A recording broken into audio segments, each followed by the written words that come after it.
Kapan hamba-hamba Allah ini menyembah Allah karena Allah itu Tuhannya, bukan karena dia ingin menuhankan dirinya, bukan karena dia ingin mewujudkan hajat dirinya? Kapan itu terjadi?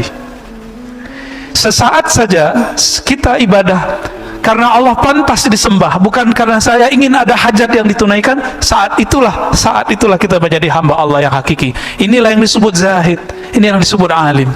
Amal itu bagus karena banyak kuantitas atau bagus karena kualitas? Sepakat? Karena kualitas. Sepakat ya? Baik.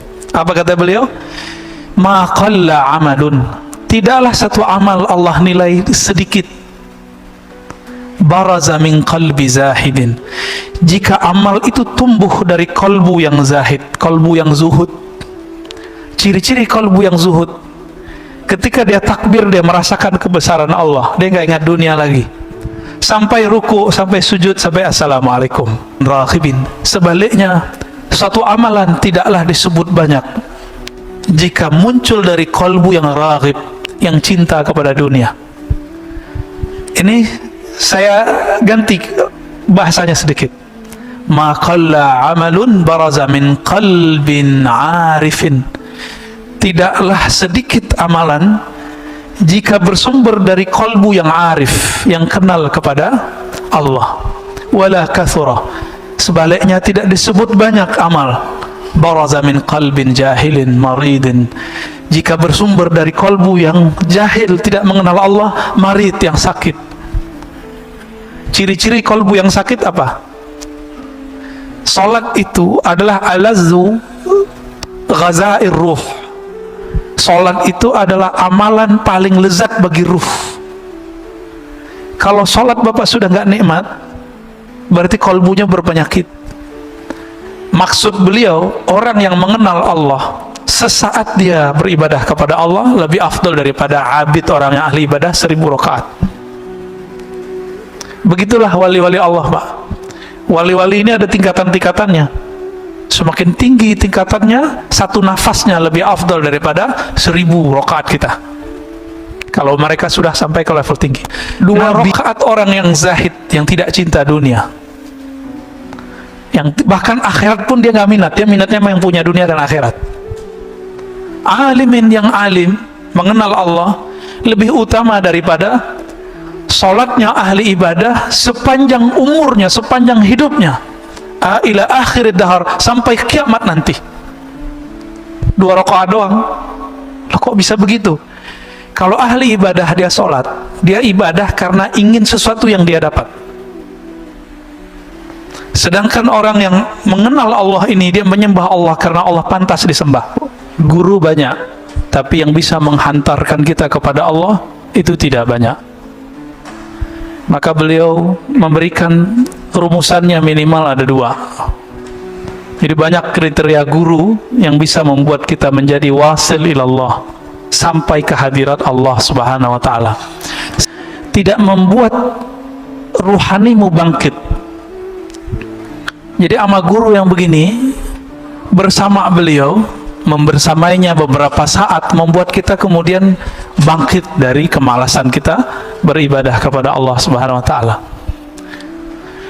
Itu yang pertama. Dan yang kedua, wala yadulluka 'ala Allahi maqaluh. Mursyid itu level syarat keduanya adalah makalnya, kalam-kalamnya, baik kalam lahirnya ataupun kalam batinnya, yadulluka 'ala Allah, menunjukkan kamu jalan kepada Allah. Maka yang tidak masuk kepada kedua kategori ini cukup dijadikan sebagai penceramah aja. Oh, itu siapakah mursyid yang ideal? Pertama, halnya dia membuat kita bangkit. Yang kedua, makalnya, kalamnya dia membuat kita teringat, terarah kepada Allah subhanahu wa ta'ala. Ini adalah kemudaratan murni. Li'annaha tughti anka uyubak, karena itu membuat kamu merasa aibmu tertutupi. Wa tubayyin laka kamaluk, dan membuat kamu merasa sempurna. Nah, ini bahayanya. Jadi kalau kita berteman, punya komunitas yang buruk, kita akan merasa jadi orang terbaik di antara orang yang buruk. Mau, Pak? menjadi yang terbaik di antara orang-orang yang buruk. Nauzubillah min dzalik. Maka berguru ini ada dua macam dalam kitab. Suhbatul iradah, kemudian suhbatul tabarruk. Berguru itu ada dua. Berguru kita ingin jadi muridnya, namanya suhbatul iradah, suhbat iradah. Yang kedua, suhbatul tabarruk. Berguru tapi ngambil berkah aja. Nah, ini yang Bapak lakukan setiap pagi, setiap malam di sini. Ada penceramah, ngambil berkah ilmunya. Mana yang lebih tinggi? Cuma sekedar ngambil berkah atau suhbatul iradah? Kalau suhbatul tabarruk, ngambil berkah, ya sekedar berkah aja Pak. Setiap kali Bapak Ibu, ikhwan akhwat fillah duduk di sini, malaikat mengatakan Allahumma sholli alaih. Jadi Bapak duduk nih, itu malaikat dari tadi sampai nanti setelah kita selesai ngaji, itu berdoa, ya Allah beri dia rahmat, beri dia rahmat. Itu kalau duduk doang. Kalau ngaji gimana? Tambah lagi malaikat.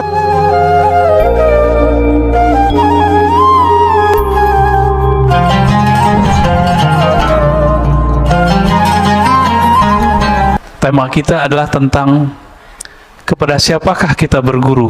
Orang sering menyebutnya mursyid, murabbi, kiai, ya, pembimbing rohani. Siapakah karakter pembimbing rohani yang ideal? Guru banyak, tapi yang bisa menghantarkan kita kepada Allah itu tidak banyak. Maka beliau memberikan rumusannya minimal ada dua. Jadi banyak kriteria guru yang bisa membuat kita menjadi wasil ilallah, sampai ke hadirat Allah subhanahu wa ta'ala. Sampai itu bukan berarti kita pindah-pindah. Allah itu kan maha dekat. Nah, guru yang begini bisa menghidupkan kalbu kita sehingga merasakan kedekatan dengan Allah subhanahu wa ta'ala. Siapakah orangnya? Imam Athaillah Sekandari qaddasallahu sirrahu yaqul la tashab. Janganlah engkau bersuhbah, berguru. Berguru yang betul-betul dijadikan sebagai panutan lahir dan batin kita. Man la yunhiduka haluh. Siapa yang halnya, hal itu kondisinya, baik zahir ataupun batinnya, perubahan-perubahan pada si guru ini, la yunhiduka, tidak membuat ruhanimu bangkit. Jadi ama guru yang begini, bersama beliau, membersamainya beberapa saat, membuat kita kemudian bangkit dari kemalasan kita beribadah kepada Allah subhanahu wa ta'ala. Itu yang pertama. Dan yang kedua, wala yadulluka 'ala Allahi maqaluh. Mursyid itu level syarat keduanya adalah maqalnya, kalam-kalamnya, baik kalam lahirnya ataupun kalam batinnya, yadulluka 'ala Allah, menunjukkan kamu jalan kepada Allah. Maka yang tidak masuk kepada kedua kategori ini cukup dijadikan sebagai ya penceramah aja. Oh, itu ustadz pengajar di masjid saya, tapi bukan dijadikan sebagai panutan lahir batin. Jadi man huwal mursyid al-kamil? Siapakah mursyid yang ideal? Pertama, halnya dia membuat kita bangkit. Yang kedua, makalnya, kalamnya dia membuat kita teringat, terarah kepada Allah subhanahu wa ta'ala. Sekarang orang mencari mursyid, mencari guru, tapi dihadapi dua hal ini. Yang pertama, orang yang baru hijrah. Apa yang didapat? Oh, yang penting ustadznya ngomong Quran Sunnah. Belum tentu semua orang yang mengutip Quran dan Sunnah kalamnya itu membangkitkan isi kolbu dan menunjukkan kepada Allah. Belum tentu. Siapa tahu dia bersembunyi dengan dalil-dalil itu dalam keegoannya. Bisa jadi dia bersembunyi dengan kalam-kalam mulia Al-Quran dan Sunnah untuk membenarkan pendapat pribadi dan kelompoknya. Orang ini belum masuk. Ada juga yang halnya itu dibuat-buat, dibuat-buat nangis, dibuat-buat kayak tawadu, penampilannya juga nggak natural, ya. Dibuat-buat seakan-akan dia seorang syekh, jadi badut. Banyak sekarang mursyid badut, syekh yang bawa torikot sufi kah, majelis zikir kah, majelis salawat, tapi kayak jadi badut. Apa maksudnya? Badut itu gimana, Pak? Itu asli muka dia nggak begitu? Enggak, sama, dia memerankan aja. Nanti kalau dilepas hilang. Maka jangan berguru karena penampilan seseorang, bergurulah karena hal ruhaninya. Nah, hal ini pemberian dari Allah Subhanahu wa Ta'ala. Jadi nggak bisa dibuat-buat, Pak. Nggak bisa dibuat-buat nangis, nggak bisa dibuat-buat tersentuh, nggak bisa. Emang dari sononya sudah begitu.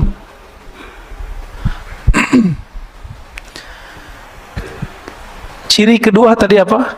Kalamnya menunjukkan jalan kepada Allah.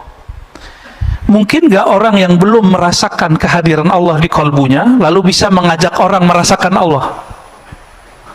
Mungkinkah orang belum tahu jalan ke Jogja terus ngajak kita ke Jogja? Sama-sama pakai GPS, nanti di Cilacap tersesat semua, Pak. Ini banyak kejadian-kejadian begitu. Gak tahu jalan kepada Allah, ngajak orang kepada Allah. Ayatnya sahih, pasti sahih. Wa man ahsanu qawlan mimman da'a ilallah. Siapakah yang lebih baik daripada orang yang mengajak kepada Allah? Lah Allahnya dia nggak ngerti. Maka ada tipe sekarang yang kedua, orang-orang mencari, kalau tadi yang penting ada Quran sunnahnya, yang kedua yang penting ada zikirnya. Tidak semua guru yang mengajarkan zikir itu mengajak kepada al-mazkur. Al-mazkur itu yang diingat. Siapa yang diingat? Allah. Ada yang ngajaknya biar sakti. Jadi hati-hati, Pak. Belajar ilmu kerohanian harus jelas sanatnya. Kalau enggak nanti diajak kita belajar ilmu kesaktian, ilmu kanuragan. Jadi enggak zikir jadinya. Nih baca ini biar kamu enggak tembus sama orang.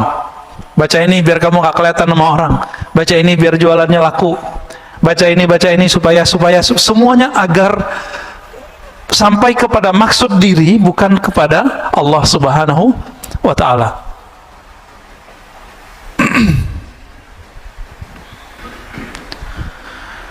Karena banyak hari ini seperti itu, maka hati-hati saja dalam berguru, ya.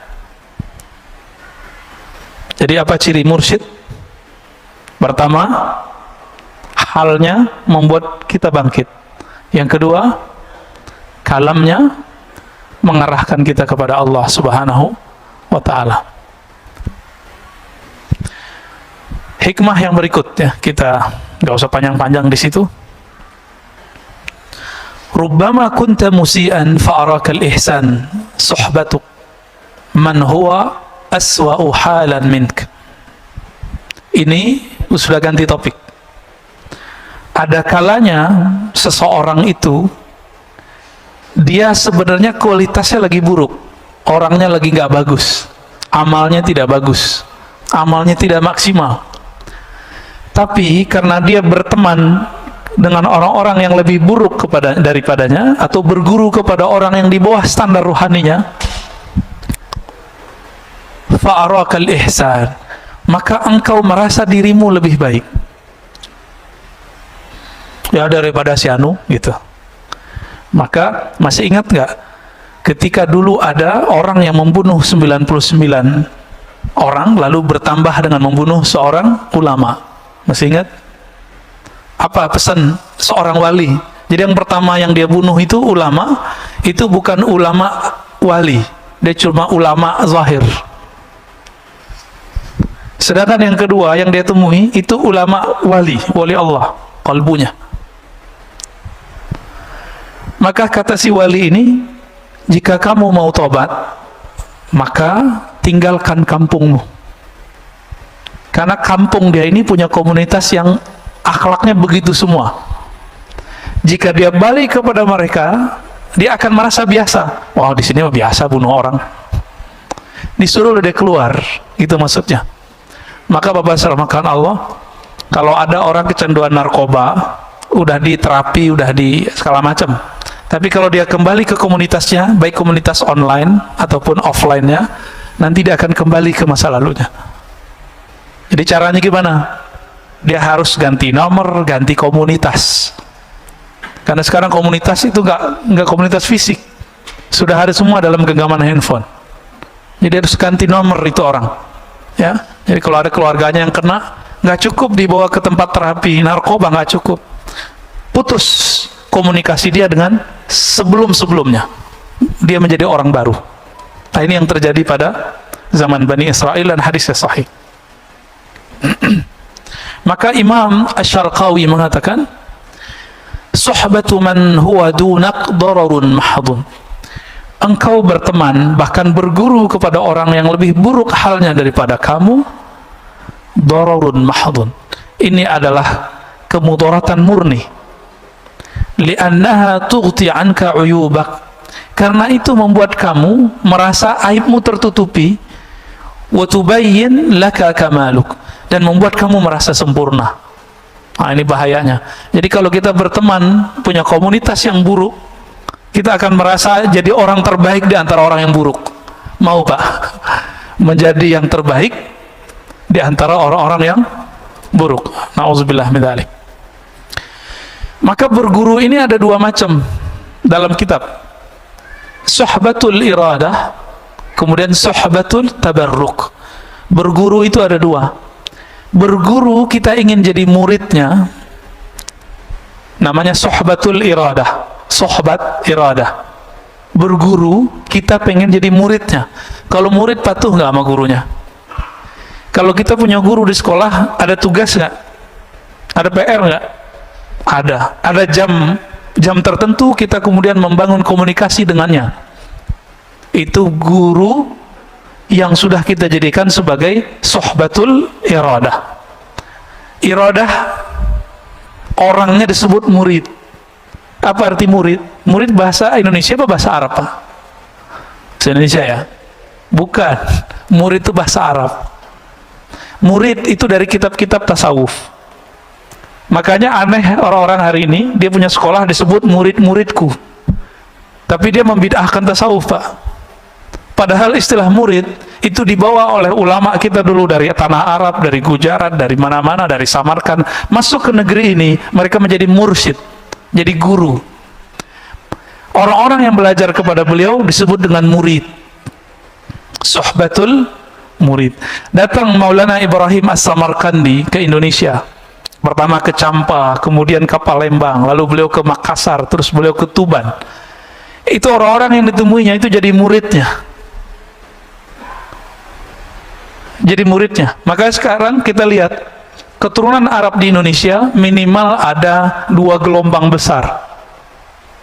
Pertama gelombang awal ya, tahun 1300-an, tahun 1400-an. Itu Syekh Ibrahim As-Samarkandi di Tuban. Anaknya Sunan Ampel. Ya, Sunan Ampel itu anaknya beliau. Itu bukan orang Indonesia, Pak.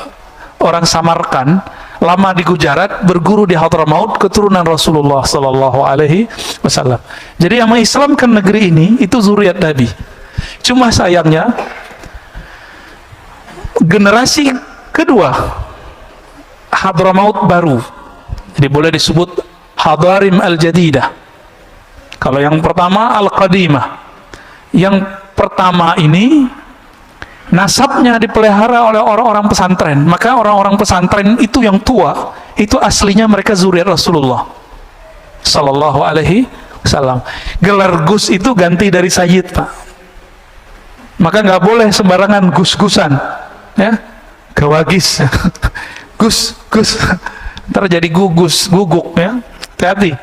Itu gelar kalau kita bukan anak kiai jangan pakai deh. Itu sama kayak Raden, sama kayak Andi kalau di Makassar, ya, mirip-mirip itu. Jadi kalau bukan keturunan itu jangan dipakai. Oh, orang manggil kita Gus, bilang saya bukan anak kiai. Oh, ilmu saya lebih tinggi dari anak kiai, itu urusan lain. Itu urusan lain, ya. Keturunan beliau-beliau inilah yang kemudian sampai ke pendiri Nahdlatul Ulama, Hadratus Syekh Hashim Asy'ari. Walaupun saya bukan orang yang hidup di komunitas itu, tapi ayah saya bilang, nama kamu dulu diambil dari nama beliau, maka nama saya belakangnya ada Hashimnya, ya. Alhamdulillah. Itu semua keturunan dari sana, Pak. Keturunan Syekh Ibrahim As-Samarqandi, ya. Nanti turunnya ke Sunan Ampel ke Sunan Bonang, terus sudah kemana-mana, baik muridnya ataupun keturunan nasabnya. Yang belakangan ini karena komunitasnya lebih kuat, ilmu sanadnya lebih kuat, ilmu nasabnya lebih bagus, akhirnya nasabnya dijaga dalam nama Rabithah Alawiyah. Jadi kalau orang Rabithah Alawiyah ini ngerti, dia pasti tidak akan pernah mengingkari yang sebelumnya. Cuma dia akan ngomong, kami nggak bisa mengetahui nasabnya secara detail. Gitu aja ngomongnya. Jangan ingkar, Pak. Kualat nanti. Karena belum ada apa-apa, mereka sudah dahuluan generasi pertama. Ya. Jadi beliau-beliau itu semuanya adalah mursyid, guru spiritual, yang membimbing murid-muridnya usul kepada Allah, sampai kepada Allah Subhanahu wa Ta'ala. Syekh Ibrahim membimbing Sunan Ampel, Sunan Ampel membimbing Sunan Bonang, Sunan Bonang bimbing Sunan Kalijaga. Cuma kan kalau cerita-cerita yang ada kan, ceritanya agak aneh-aneh tentang Sunan Kalijaga ini, ya. Bercampur antara mitologi dengan fakta sejarahnya. Yang pasti mereka ada. Maka sungguh aneh kalau ada orang yang menolak keberadaan mereka. Ini nggak ngerti sejarah, udah nggak ngerti istilah, ingkar lagi, ya. Benarlah kata imam-imam kita terdahulu, apa kata mereka? Al-mar'u aduun ala ma jahil. Orang akan memusuhi apa yang dia tidak tahu. Benar, Pak, ya? Maka semakin banyak orang mengerti, semakin sedikit ingkarnya. Jadi Bapak ini, di antara jamaah ini kalau banyak ingkarnya, berarti banyak jahilnya. Pengurus banyak ingkarnya, banyak jahilnya. Itu di mana-mana tuh begitu, ya. Main komentar aja, dikit-dikit komentar lagi, ya. Itu tanda kasratul jahil. Banyak jahilnya daripada banyak bijaknya. Orang bijak itu bicara kalau penting, nggak penting nggak usah bicara. Yang kedua, suhbatut tabarruk, berguru tapi ngambil berkah aja. Nah, ini yang Bapak lakukan setiap pagi, setiap malam di sini. Ada penceramah, ngambil berkah ilmunya. Mana yang lebih tinggi? Cuma sekedar ngambil berkah atau suhbatul iradah? Kalau suhbatul tabarruk, ngambil berkah, ya sekedar berkah aja, Pak. Setiap kali Bapak Ibu, ikhwan akhwat fillah, duduk di sini, malaikat mengatakan Allahumma sholli alaih. Jadi Bapak duduk nih, itu malaikat dari tadi sampai nanti setelah kita selesai ngaji, itu berdoa, ya Allah beri dia rahmat, beri dia rahmat. Itu kalau duduk doang. Kalau ngaji gimana? Tambah lagi malaikatnya. Dan malaikat khusus, ada malaikat khusus mencari orang yang talabul ilm. Itu sayapnya dibuka. Untung nggak lihat. Kalau lihat bisa pingsan semua, ya, bisa-bisa lari, Pak. Karena sahabat Nabi ada yang dibukakan sesekali ke mereka, yang lari bukan beliau. Dia lagi naro onta, terus baca Quran di bawah pohon. Lagi baca Quran, malaikat turun, ditandai dengan awan. Awan turun, mendekat, dia nggak cuma beberapa di atas dia.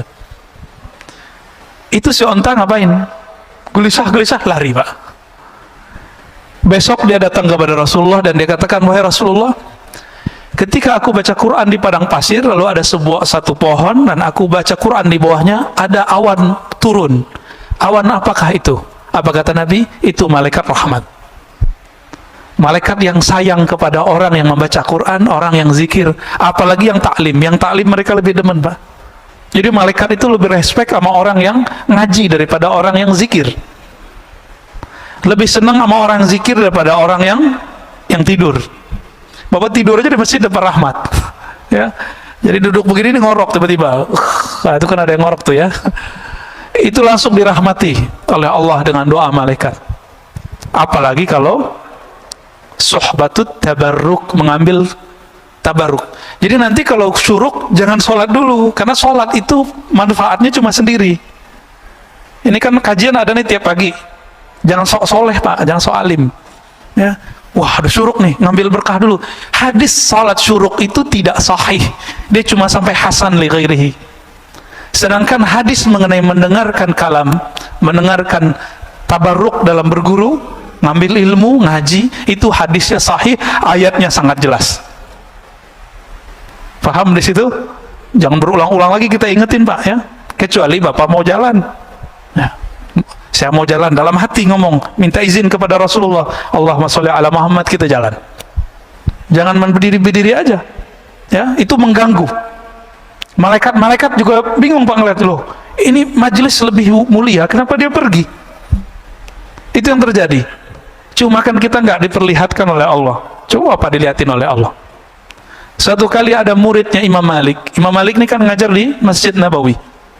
Mereka di sana sampai sekarang masih berlaku. Habis azan itu masih taklim, benar nggak? Habis azan masih taklim, Mbak Ana, 15 menit sampai 20 menit. Kita berapa menit? Habis azan berapa menit? 10 ya. Maka kita buru-buru ya. Ini aja masih ramai pak. Coba kalau dikasih 15 menit, oh lebih ramai lagi kayaknya ke belakang. Ada beberapa masjid itu 20 menit saya lihat. Tapi ya ada jamaah yang nggak ngerti, protes juga. Giliran di Mekah nggak berani protes dia Masjidil Haram ya. Imam Malik ba'da azan itu nggak sholat sunat beberapa kali kalau lagi taklim. Beliau lanjutkan taklimnya. Seorang murid masukin kitabnya ke dalam tasnya, masukin. Dibiarin aja Imam Malik. Udah selesai dia mau berdiri, Imam Malik nanya, ya gulam, hai bocah, kemana engkau? Apa kata orang ini? Wahai tuan guru, Imam Malik ya, aku hendak sholat sunat. Kata Imam Malik, apa hukumnya sholat sunat? Namanya sholat sunat. Sholat sunat rawatib hukumnya apa? Sunat. Ditanya lagi, kalau ngaji hukumnya apa? Bingung deh pak. Oh kalau ngaji wajib, yaudah kamu duduk. Lebih utama ngaji sesaat kita mendengarkan orang berkalam. Walaupun kalamnya nggak benar-benar amat pak, tapi karena niat yang tulus itu Allah angkat. Yarfa'illahu allazina amanu minkum walladzina utul ilma darajat. Orang yang diberikan ilmu, diberikan iman, Allah angkat derajat, bukan satu derajat, darajat. Darajat itu bahasa Arab disebut sebagai jamak plural, derajat, derajat, derajat. Kita nggak tahu seberapa banyak derajatnya.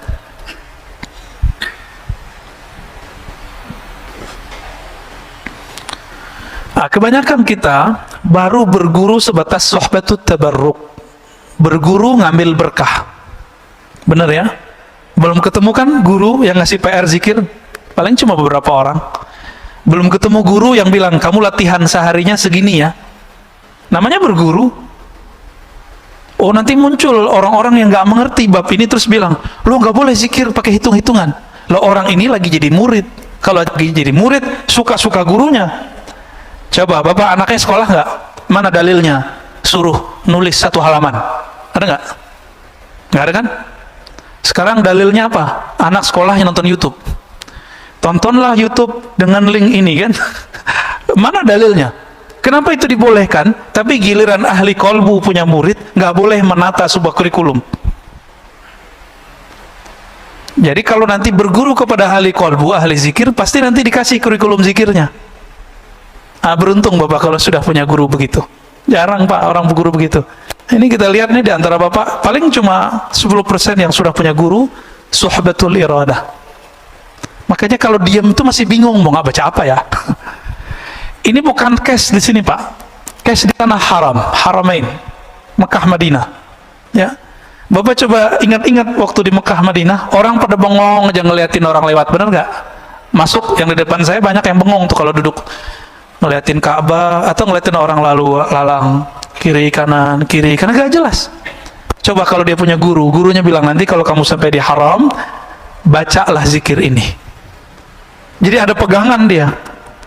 Tapi kalau nggak punya pegangan, nggak punya zikir, apa yang mau dibaca? Kira-kira begitu ya.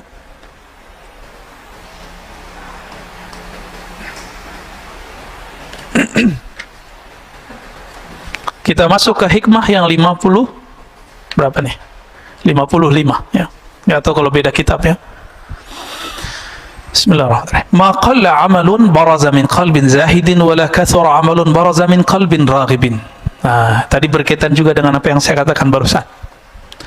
Amal itu bagus karena banyak kuantitas atau bagus karena kualitas? Sepakat? Karena kualitas. Sepakat ya? Baik. Apa kata beliau? Ma qalla amalun. Tidaklah satu amal Allah nilai sedikit. Baraza min qalbi zahidin. Jika amal itu tumbuh dari kolbu yang zahid, kolbu yang zuhud. Ciri-ciri kolbu yang zuhud, ketika dia takbir dia merasakan kebesaran Allah, dia nggak ingat dunia lagi.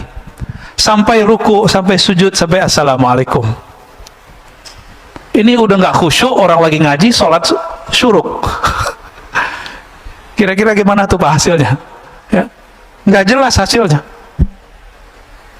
Kalau ada ustadznya agak tersinggungan, bisa marah-marah dia Pak, ngelihat ada orang lagi sholat syuruk. Kecuali ustadznya bisa husnuzon, ya nggak ada masalah. Wala kathura amalun baraza min qalbin raghibin. Sebaliknya, satu amalan tidaklah disebut banyak jika muncul dari kolbu yang raghib, yang cinta kepada dunia. Ini saya ganti bahasanya sedikit. Ma qalla amalun baraza min qalbin arifin. Tidaklah sedikit amalan jika bersumber dari kolbu yang arif, yang kenal kepada Allah. Wala kathura. Sebaliknya tidak disebut banyak amal. Baraza min qalbin jahilin maridin. Jika bersumber dari kolbu yang jahil, tidak mengenal Allah, marid, yang sakit. Ciri-ciri kolbu yang sakit apa? Salat itu adalah alazzu ghazair ruh.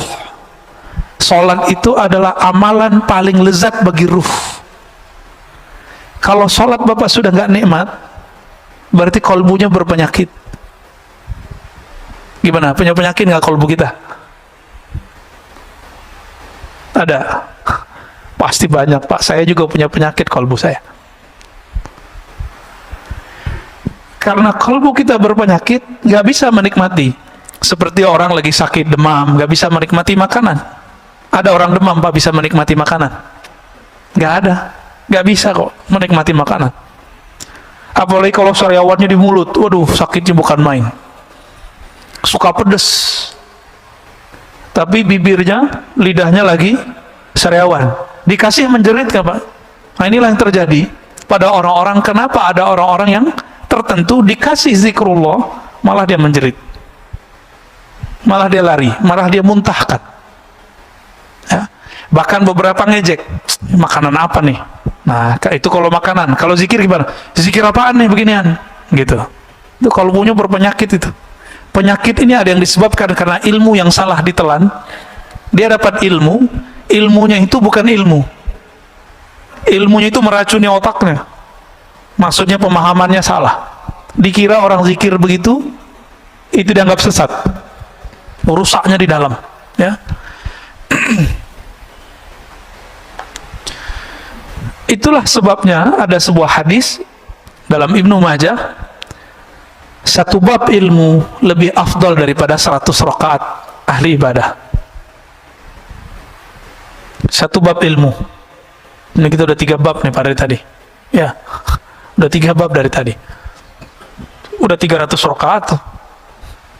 Gampang kan? Kalau masuk ke hati insya Allah. Tapi yang penting berkahnya sudah dapat semua.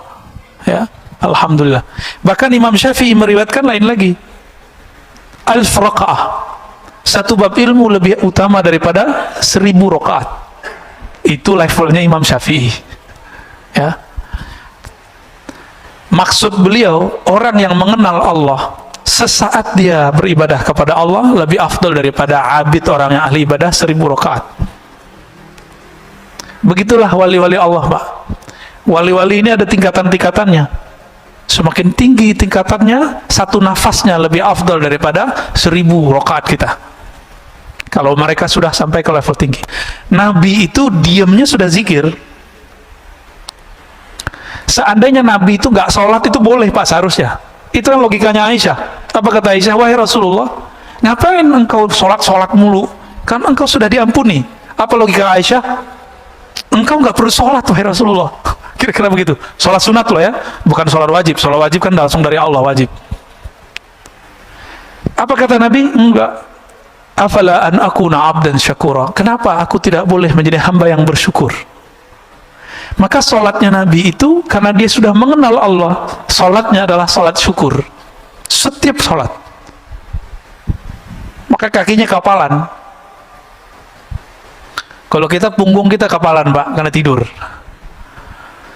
Jadi Nabi itu sholatnya sholat syukur. Maksudnya apa sholat syukur? Beliau itu merasa sangat berterima kasih kepada Allah, mengemban nur yang Allah pilihkan kepadanya. Sebagai tanda syukur maka beliau sholat setiap hari, setiap malam. Bahkan beliau sholatnya pun dalam keadaan diam. Jadi Nabi ini sholatnya ada yang sholat fisik, ada sholat diam. Apa kata Sayyidatuna Aisyah?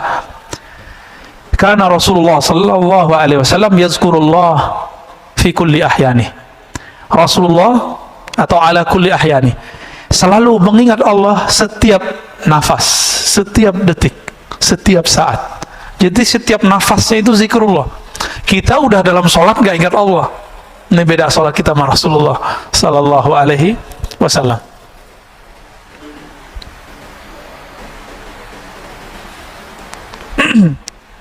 Dikatakan di sini Ibnu Mas'ud berkata, raq'atan min zahidin alimin khairun min ibadatil muta'abbidin al-mujtahidin ila akhir ad-dahr abadan sarmada. Ini lebih parah lagi Pak. 2 rakaat orang yang zahid, yang tidak cinta dunia, yang bahkan akhirat pun dia nggak minat, dia minatnya yang punya dunia dan akhirat. Alimin yang alim, mengenal Allah, lebih utama daripada sholatnya ahli ibadah sepanjang umurnya, sepanjang hidupnya, ila akhir dahar, sampai kiamat nanti. 2 rakaat doang. Loh, kok bisa begitu? Kalau ahli ibadah dia sholat, dia ibadah karena ingin sesuatu yang dia dapat. Sedangkan orang yang mengenal Allah ini, dia menyembah Allah karena Allah pantas disembah. Bapak puji saya 1000 kali, tapi karena pengen dapat sesuatu dari saya. Tapi ada di antara bapak ini berteman dengan saya cuma sebentar, tapi bertemannya benar-benar ingin jadi teman. Saya milih yang kedua apa yang pertama Pak? Kalau bapak dikasih pilihan nih, pertama apa yang kedua? Muji kita, Masya Allah, tapi dia pengen sesuatu dari kita, ya, pujian matre. Hamba-hamba yang muta'abbidin ini, ahli ibadah ini, dia pengen sesuatu.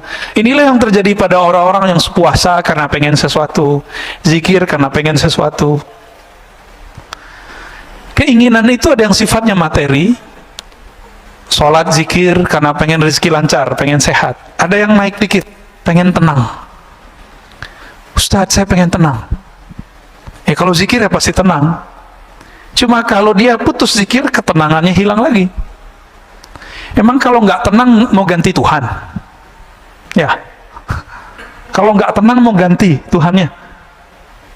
Maka Allah itulah ilaha illallah. Dialah yang berhak disembah dalam keadaan tenang, damai, atau dalam keadaan kelusak-kelusuk, sama aja.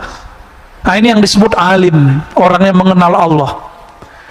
Kalau lagi seneng ingat Allah, lagi susah, saya udah sholat kok masih susah aja gitu. Ada yang kebalikan, kalau lagi susah ingat Allah, lagi seneng ya, itu kebanyakan yang nomor 2.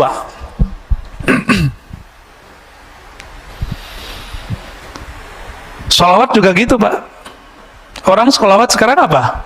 Sholawatlah kamu, kalau ngelihat Pajero sholawat, ngelihat Mercy sholawat, ngelihat BMW sholawat. Biar apa? Biar dapat matre semua. Jadi Nabi ini kan mandang kolbu kita juga, kan beliau sudah masuk ke alam ruhani, maka beliau ngerti isi hati kita. Bahkan di masa beliau hidup, beliau mengatakan, uridat alayya a'malu ummati, amal umatku sudah disetor semua kepadaku. Dari beliau hidup sampai beliau mau meninggal, semua sampai akhirat nanti Nabi sudah diperlihatkan semua. Jadi kita duduk begini, Rasulullah sudah dikasih unjuk dulu, tinggal nanti dilurusin niatnya. Maka kalau setiap kali duduk ngaji, Diulang niat di hati, ya Allah, aku ingin belajar karena ingin mengenal Engkau, karena ingin mendekatkan diri kepada Engkau. Itu sebabnya ulama Syafi'iyah selalu mengingatkan orang-orang kalau mau sholat, belakangnya harus ada niat lillahi ta'ala. Ini dibidahin sama kawan kita ya. Dia nggak ngerti tujuan ulama kita untuk apa. Kalau Nabi mah nggak perlu pakai usoli-usolian, nggak perlu pakai nawaituan. Kalau Nabi, sahabat Nabi nggak perlu. Kita perlu, Pak. Karena niat kita kadang tidak benar kepada Allah Subhanahu wa ta'ala. Kapan hamba-hamba Allah ini menyembah Allah? Karena Allah itu Tuhannya, bukan karena dia ingin menuhankan dirinya, bukan karena dia ingin mewujudkan hajat dirinya. Kapan itu terjadi? Sesaat saja kita ibadah karena Allah pantas disembah, bukan karena saya ingin ada hajat yang ditunaikan. Saat itulah kita menjadi hamba Allah yang hakiki. Inilah yang disebut zahid, ini yang disebut alim. Ini yang sering disalahpahami. Sayyidatuna Rabi'atul Adawiyah, perempuan yang sangat indah budi pekerti dan ruhaninya. Beliau ini pernah berkalam. Kalamnya ini disalahpahami oleh orang-orang yang jahil. Apa kata beliau? Ya Rabb, ma'abadtuka rajaan lil jannati. Ya Rabb, tidaklah aku menyembahmu karena aku harap dapat surgamu. Tidaklah aku menyembahmu ya khaufan min narik, karena takut neraka engkau. Ini dianggap oleh mereka, si Rabi'ah ini sesat. Kenapa? Masa ibadah bukan karena surga? Inilah orang jahil menentang orang yang alim. Di dalam Al-Quran itu ada dua jenis surga, Pak. Surga yang dikatakan oleh Rabi'ah itu surga syahwat, hurain. Ya, dia sudah perempuan, dia nggak minat sama hurain. Ibu-ibu ini, akhwat ini bisa coba bayangkan, baca semua kisah di Quran, itu lebih banyak cerita untuk menyenangkan laki-laki, bener nggak? Ini jujur aja nih Bu, jujur. Perempuan disebutkan sebagai objek syahwat di dalam Al-Quran, bener nggak? Kenapa? Karena Nabi yang diturunkan laki-laki, yang mendengarkan waktu itu kebanyakan laki-laki. Maka tidak jarang perempuan bertanya, loh itu hurain, bidadari, kita punya bidadara nggak? Begitu kalau perempuan yang kritis. Pasti ada pertanyaan begitu. Pernah terbersit nggak nih ibu-ibu ini? Nggak ya? Nggak baca terjemahannya berarti ya. Tapi semoga sebagian memikirkan itu. Gimana cara memahaminya?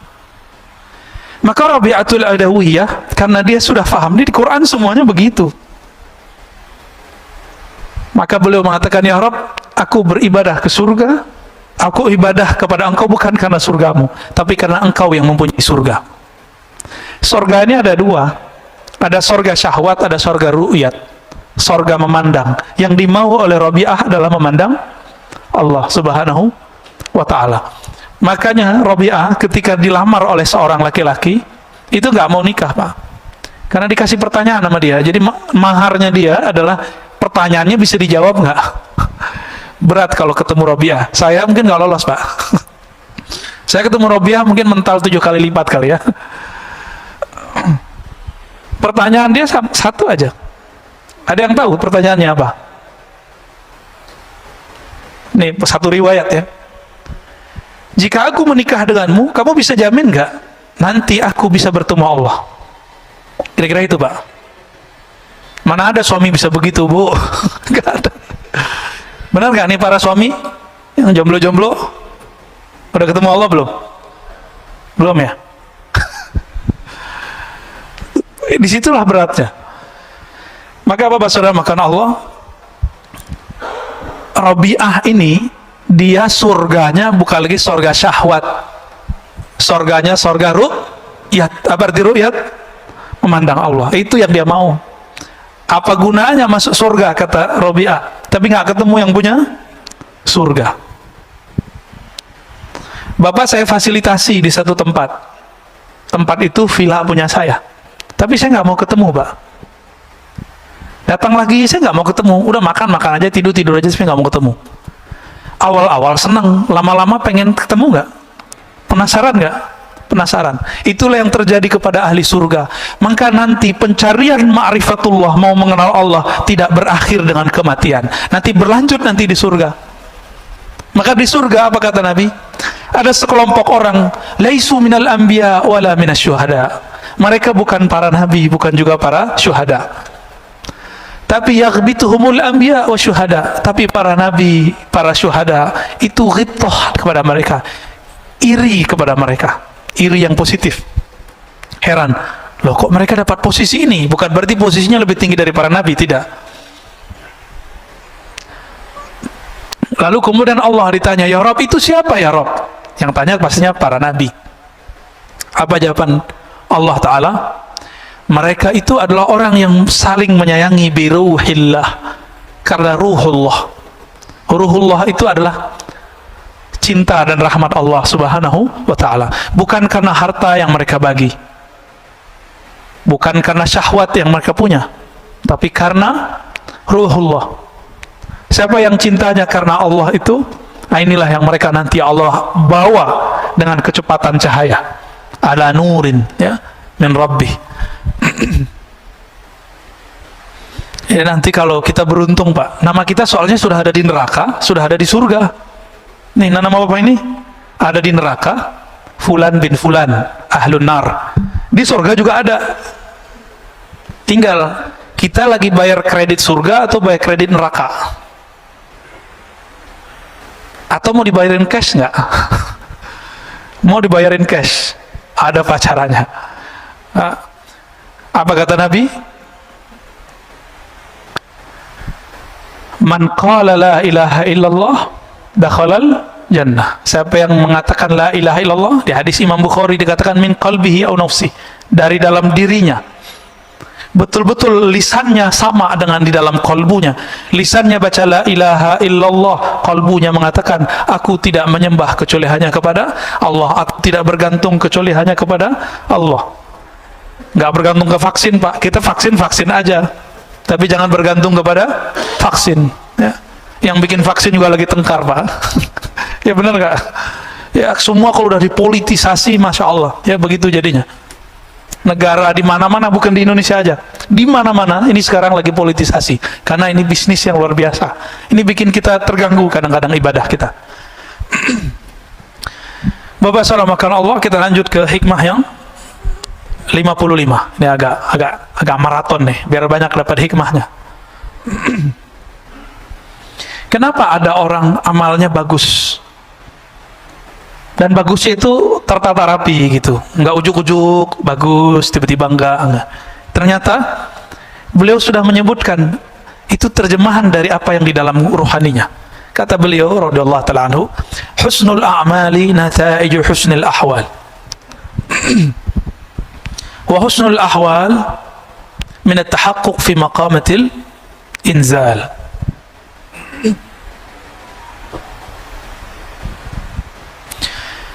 Sempurnanya amalan, amal sempurna itu nggak ada riaknya. Jadi jangan dibayangkan amal sempurna itu bagus rukun-rukun zahirnya saja. Sempurnanya amal tidak ada riak. Sempurnanya amal bukan karena kita ibadah karena pengen sesuatu, ya. Nata'iju husnul ahwal, bagusnya amalan stabil. Di rumah dia sholat, di masjid dia sholat. Di rumah sholatnya lama, di masjid juga lama. Ada kebalikannya, kalau di masjid sholatnya lama, kalau di rumah sholatnya buru-buru. Nah, berarti akhwalnya bermasalah nih. Kalau lagi ada komunitas dia bisa khusyuk, tapi kalau nggak ada komunitas dia nggak bisa khusyuk. Kebanyakan kita yang begini. Apa kata beliau? Kebagusan amalmu, kestabilan amalmu itu karena nata'iju husnul ahwal, karena buah dari bagusnya ahwal rohanimu. Apa ahwal rohani? Tidak ada riya, tidak ada ujub, tidak ada sombong. Udah 3 aja. Tidak ada riya, tidak ada ujub. Apa arti ujub? Saya kagum dengan diri saya sendiri. Kalau riya itu saya kagum dengan amal saya. Beda nggak?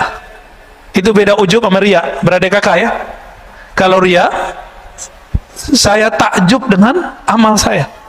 Kalau ujub, takjub dengan diri. Sumber takjub itu kibir, sombong. sikap dia disebut dengan ta'jub. Kalau dia tunjukkan kepada orang namanya takabur.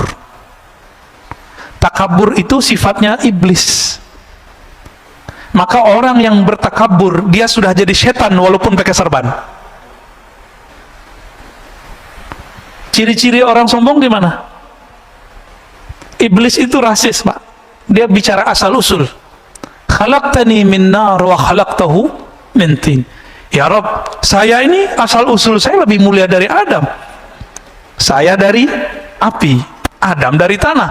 Maka siapa saja dari antara yang hadir ini merasa sukunya lebih baik dari suku yang lain, itu iblis di dalam dirinya, maka dia jadi setan. Siapa yang merasa amalnya lebih utama dari yang lain, iblis itu dulu diizinkan ibadah per langit, naik langit 1, langit 2, langit 3, sampai kemudian diizinkan Allah memimpin ibadah di langit ke-7. Di langit ke-7 kan ada Ka'bah, Pak. Ka'bah putih namanya. Ya, Al-Baitul Ma'mur disebut di Quran. Yang di bawah kan Baitullah.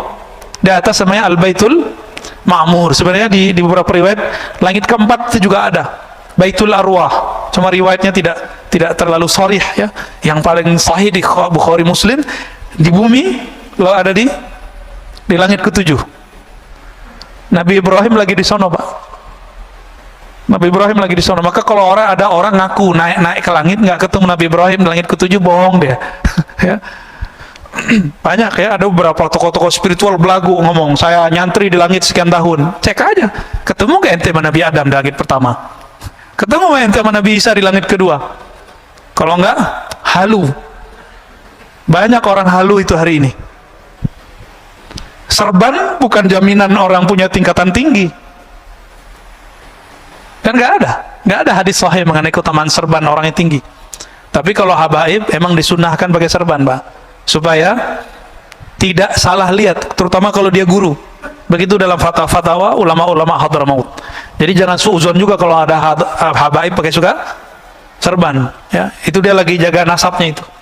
Perintah dari guru-gurunya di Hadramaut, ya.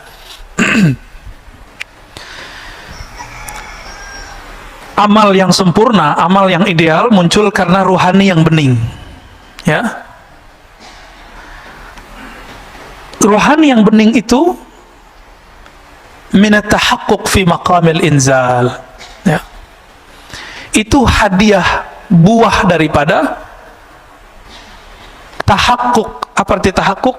Usaha untuk istiqomah menapaki jalan-jalan ruhani. Jadi kalau berguru sama seorang syekh, jangan lihat dia hari ini, lihat dia yang masa lalu. Karena syekh itu sekarang kayak Imam Malik tadi. Imam Malik itu setiap malam mimpi ketemu Nabi, Pak. Mabitu lailan illa ra'aitun nabiyya sallallahu alaihi wasallam. Tidaklah aku tertidur kecuali aku memandang kepada Rasulullah sallallahu alaihi wasallam. Siapa itu Imam Malik? Ada kita yang begitu. Nah, itu baru benar tuh. Itu layak dijadiin guru. Bisa berkoneksi dengan Sayyidina Nabi sallallahu alaihi wasallam. Nah, inilah rahasia. Mursyid itu ruhaninya nyambung dengan Nabi. Ini jadi mursyid, mimpi ketemu Nabi aja belum. Jadi wakil talqin, mimpi ketemu Nabi aja belum, apalagi ketemu secara ruhani. Banyak Pak fakta-fakta begitu hari ini. Tapi mau gimana lagi, ini zaman sudah begini. Zaman sudah begini. Pintar-pintar saja berguru, ya. Kolbu kalau sudah dilatih, apa makom pertama latihan kolbu? Latihan tobat. Itu awalnya. Jadi orang ini, dia sudah bertahun-tahun dia tobat. Itu sebabnya para masyayikh kita dulu punya amalan namanya sholat sunnah tobat. Dibid'ahkan lagi sama kawan kita, ya. Nggak paham juga dia. Atau minimal kalamnya kalam tobat.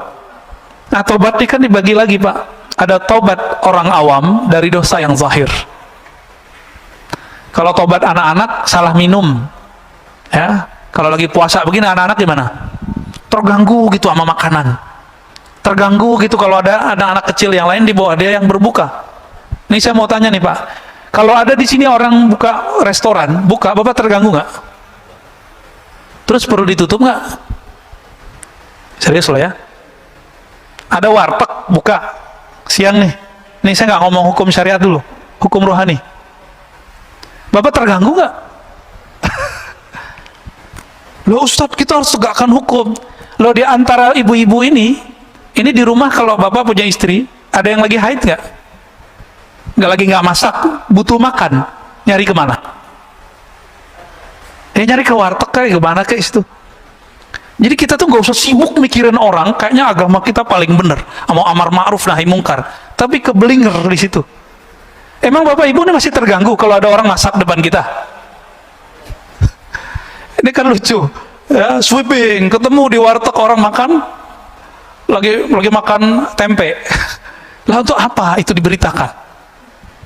Ini politisasi aja Pak, ya saya nggak suka berita-berita begitu.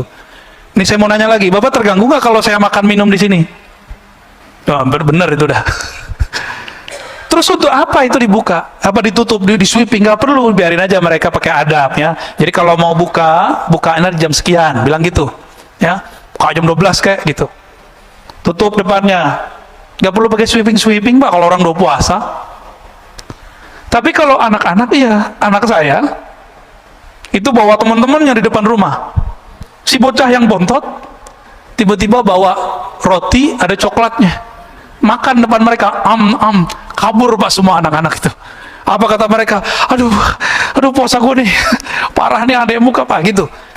Itu puasa anak-anak, di depan saya masih anak-anak kan nih. Nah ini kita kalau ngomong hikam Pak ya.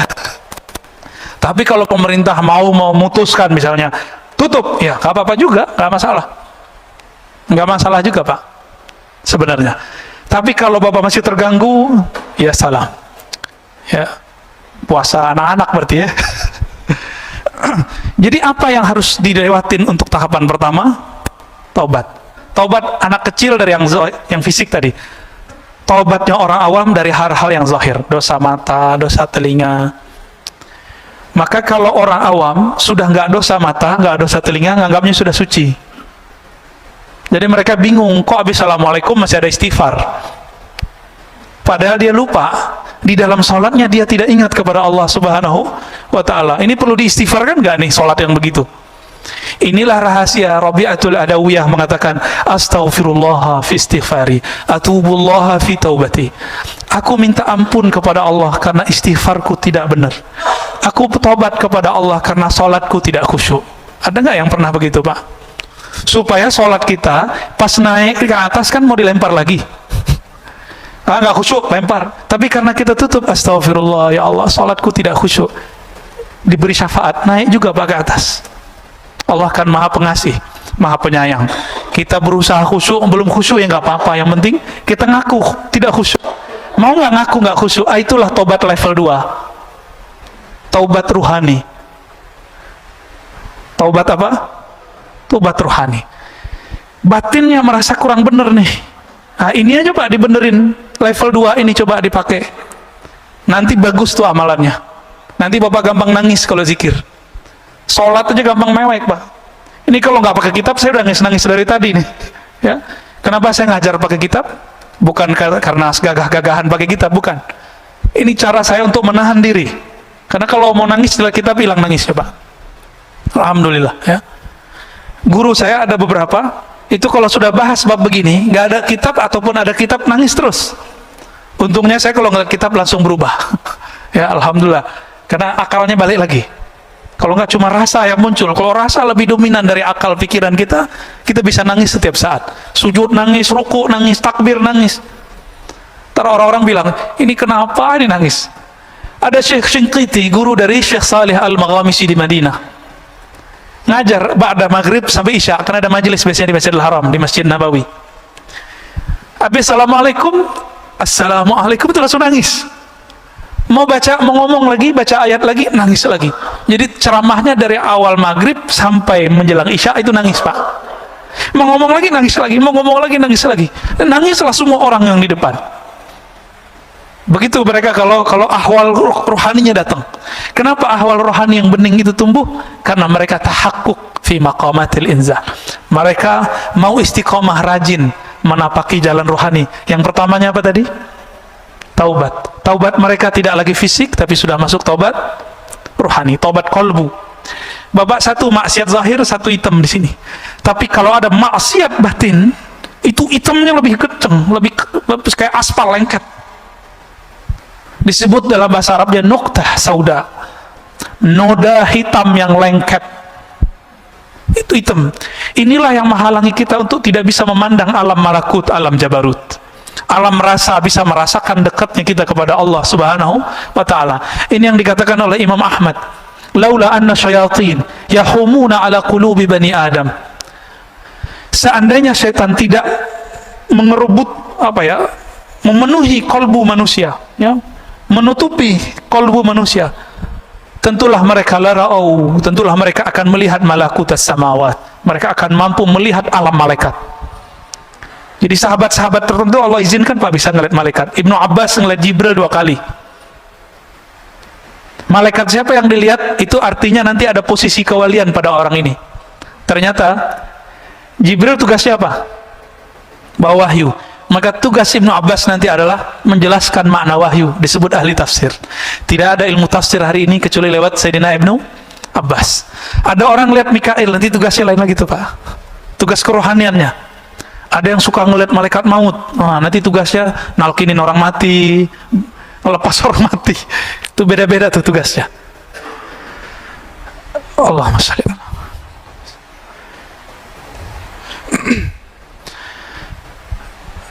Oleh karena itu Bapak saudara Allah, seandainya Allah bersihkan kalbu kita, mungkin tidak ada hari kecuali kita menangis di hadapan Allah Subhanahu wa ta'ala.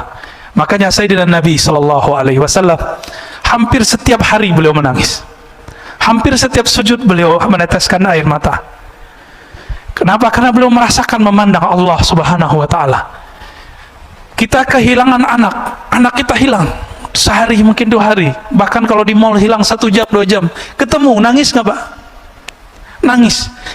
Ruh ini kehilangan, kemana dia berarah? Ketika dia ketemu Allah Subhanahu wa ta'ala, ketemu kekasih-kekasih Allah, pasti air matanya berlinang. Itu nggak bisa ditahan, nggak bisa ditahan. Semoga Allah mengistiqomahkan kita menapaki jalan rohani, jalan istiqomah, jalan taubah. Amin ya rabbal alamin. Wassallallahu ala Muhammad. Ada mau diskusi Pak? Tafadhol.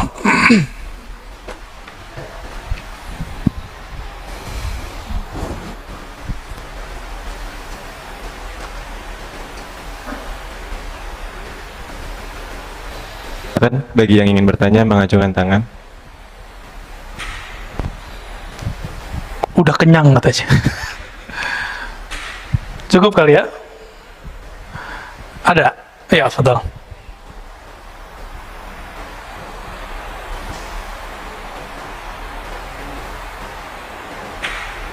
Assalamualaikum warahmatullahi wabarakatuh.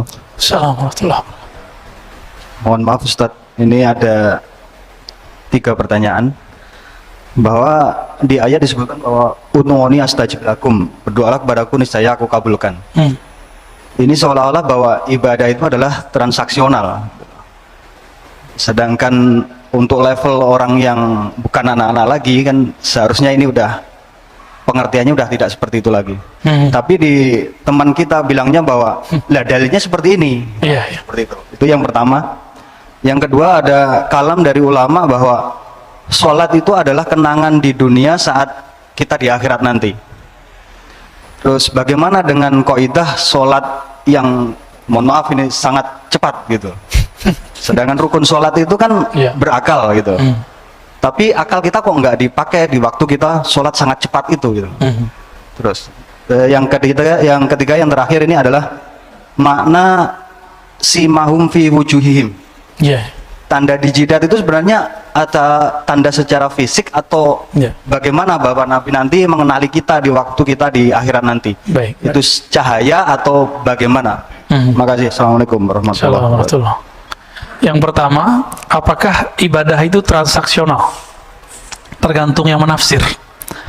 Ahli tafsir ini dia punya alat secanggih apa di dalam kolbunya, maka penafsirannya akan bergantung dengan secanggih apa rohaninya.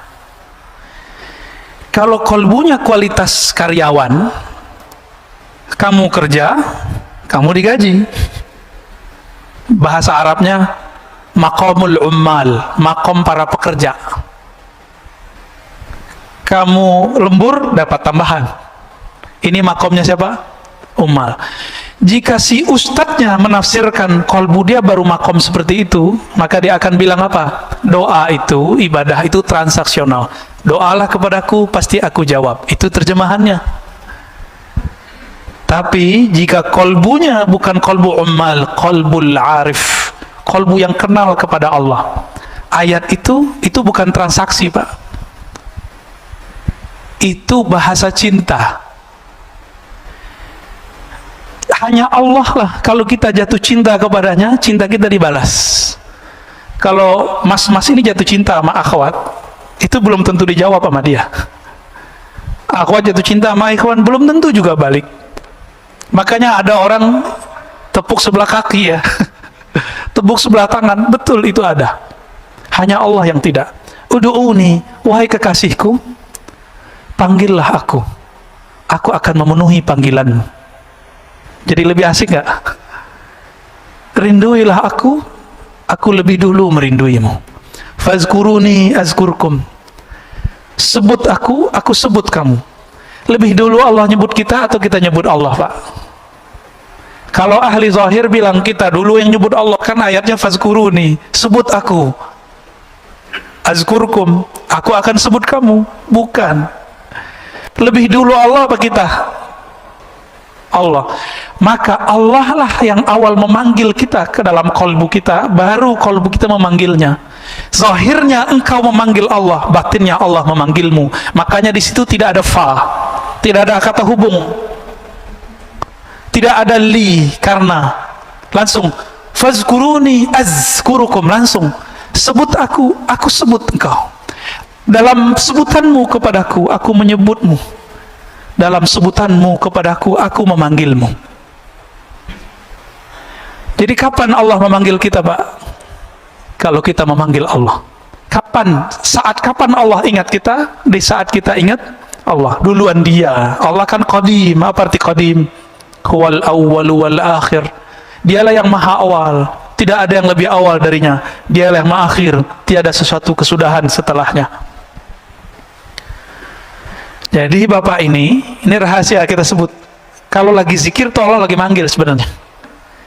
Kita kalau lagi nyebut nama Allah, ya Rahman, la ilaha illallah, subhan, itu Allah lagi sebut-sebut nama kita itu. Seneng nggak disebut kita sama Allah? Nama Bapak disebut oleh Allah di langit, seneng nggak? Tapi kalau nyebutnya keputus-putus, hari ini nyebut besok enggak, ya Allah begitu juga. Bisa dibedain ya. Jadi tergantung dia punya alat apa di kolbunya. Sebatas itulah kemampuan dia mengambil makna ayat. Jadi ayat itu diterjemahkan bukan berdasarkan harfiahnya, tapi berdasarkan kedalaman kolbu orang yang punya kolbu. Ya. Yang kedua, kalau sholat itu adalah kenangan kita dengan Allah, terus kenapa ada orang yang sholatnya buru-buru gitu ya? Sholat orang yang buru-buru ini ada persoalan fikih, bukan persoalan ruhani, Pak. Itu kan kiai-kiai fikih aja itu. Secara fikih, boleh nggak baca Quran cepat-cepat, yang penting makhorijnya nyampe, matnya nyampe, boleh nggak? Satu napas. Ada, Pak. Tanya ahli qiraat. Jadi antara riwayat hadis, di hadis itu Nabi ketika selesai satu ayat, Nabi berhenti. Alhamdulillahi Rabbil Alamin Ar-Rahmanir Rahim. Begitu. Di satu riwayat. Riwayat ini ahad, diriwayatkan oleh sekelompok kecil ahli hadis. Tapi ahli qiraat punya kaidah sendiri. Ahli qiraat, ahli bacaan, mereka meriwayatkan secara mutawatir bahwa ada namanya bacaan satu napas. Guru kita di sini Said Agil Munawwar. Dulu di Mekah tanya sama beliau, Pak. Beliau kalau mimpin imam itu sholatnya satu napas, tapi kayak orang bernapas. Kayak imam kita Ustadz tadi, tapi satu napas tuh bacanya. Bismillahirrahmanirrahim. Ya, atau disambung Alhamdulillahirabbil alamin arrahmanir rahim, terus sampai waladhdallin, amin, satu napas. Ada yang sanggup nggak? Tanpa mengurangi matnya, tanpa mengurangi makharijul hurufnya. Tanya Pak sama beliau. Gurunya waktu di Madinah, Said Muhammad Alawi Al-Maliki, itu senang dengan bacaan beliau. Ya. Masyayikh di sana seneng. Jadi kita cari habaib kemana, sayyid kemana, lah di sini ada sayyid, ya. Ada ulama, gurunya para guru, dokter-dokter se-Indonesia, pasti berguru sama beliau. Saya waktu doktoral kan ngambil ilmu dari beliau juga. 2013 saya kuliah dengan beliau, Pak. Jadi waktu dulu buat reuni, apa kata ulama, murid saya semua ini. Saya ingat nggak dulu ada pertemuan Pak di sini dulu ya? Ya, cuma karena corona mungkin nggak bisa lagi dibuat ya. Beliau ngomong begitu ya sih, kita ketawa juga. Bahkan Habib Umar yang baru wafat, itu murid beliau juga. Habib Umar yang ya namanya. Ya, Habib Umar Ibrahim, ya Allah yarham. Itu murid beliau juga, Pak. Kan kayak sekelas Habib Umar, itu murid beliau apalagi saya. Gitu. Tanya sama beliau tuh. Lalu bagaimana dengan yang sholat cepat-cepat itu? Yang memasukkan tumak ninah ke dalam rukun sholat, itu kan di mazhab Syafi'i juga tidak semua. Ya, di rukun 13 ada nggak tumak ninah? Nggak ada, Pak. Tumak ninah adanya di kitab lain, di Kifayatul Akhyar, itu ada tumak ninah. Ya, karena dia tidak memasukkan tumak ninah, maka bagi mereka jadi udah 7 menit beres, 23 rakaat lagi, Pak. Ya, kita nggak usah mempersalahkan 23 rakaat dengan konteks itu kan beritanya yang gede. Kan banyak di dunia ini, di masjid-masjid kita 23 rakaat tapi bacaannya standar, ada kan? Bapak kan nggak tahu, di Mekah itu kan banyak masjid. Itu banyak masjid-masjid kecil, itu pakai Alhaakumut Takatsur, Pak, 20 rakaat sampai Qul A'udzu Birabbin Nas. Alhaakumut Takatsur, setelah itu Qul Huwallahu Ahad. Persis sama kayak di pesantren-pesantren, di surau-surau lama, di masjid-masjid jadul.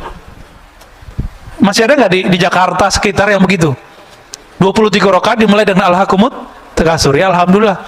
Kita kan taunya yang sekarang di Masjidil Haram doang. Piknik sesekali. Ya, kalau nanti masih ada umur, nanti dibuka umroh lagi bulan Ramadan, sesekali sholat di masjid sekitaran Mekah. Cari, Pak, ada ketemu ntar. Ya, taunya yang Masjidil Haram doang ya. Taib. Yang terakhir apa tadi saya lupa.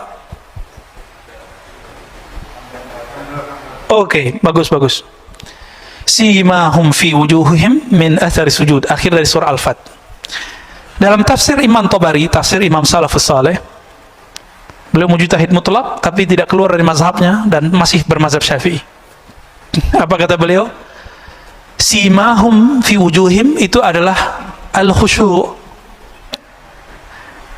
pancaran bekas kekhusyuan di wajah.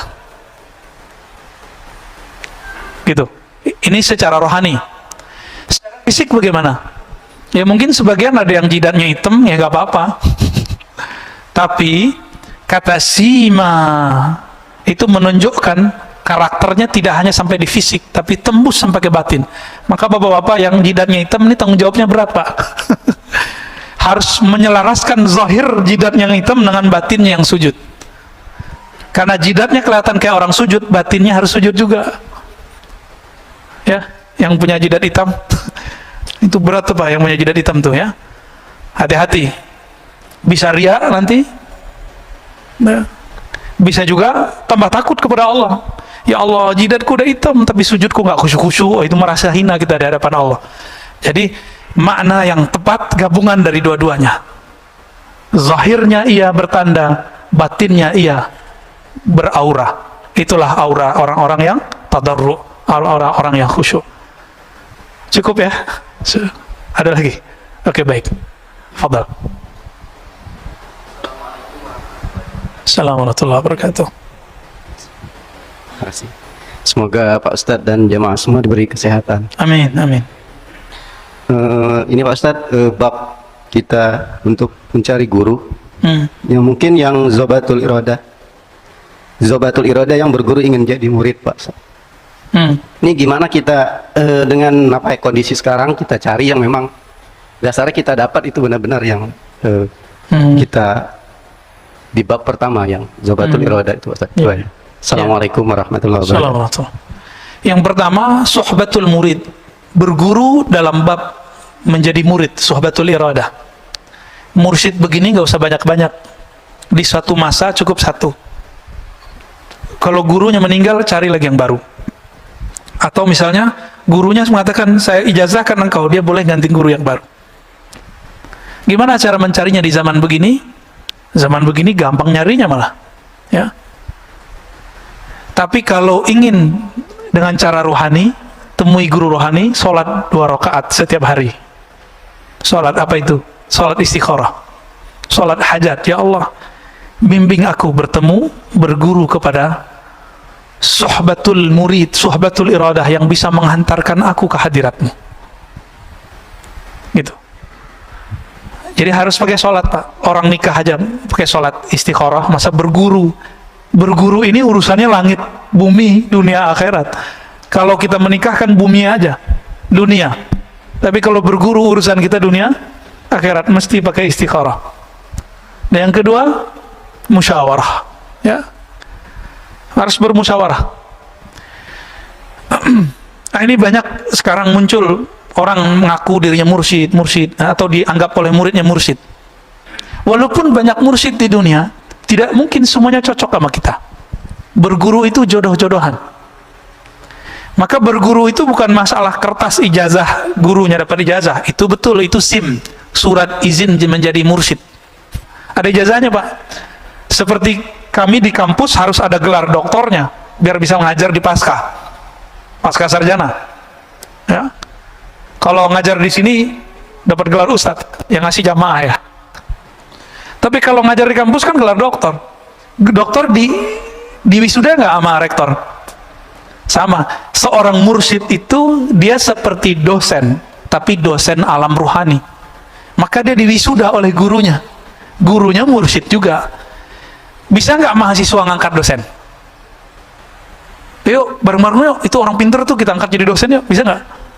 Maka tidak ada sejarahnya murid ngangkat guru jadi mursyid, itu nggak ada. Nah, sekarang fenomena itu yang banyak, Pak. Karena jamaah udah banyak, ya udah deh jadi mursyid aja deh. Udah banyak hari ini, ya. Ini zaman agak lumayan genting juga sih. Karena sudah banyak mursyid meninggal. Abah Uci meninggal, Abah Ahmad Sukanta di Banten meninggal, Abah Anom sudah pergi. Udah banyak. Mbah Asrori di Surabaya sudah pergi.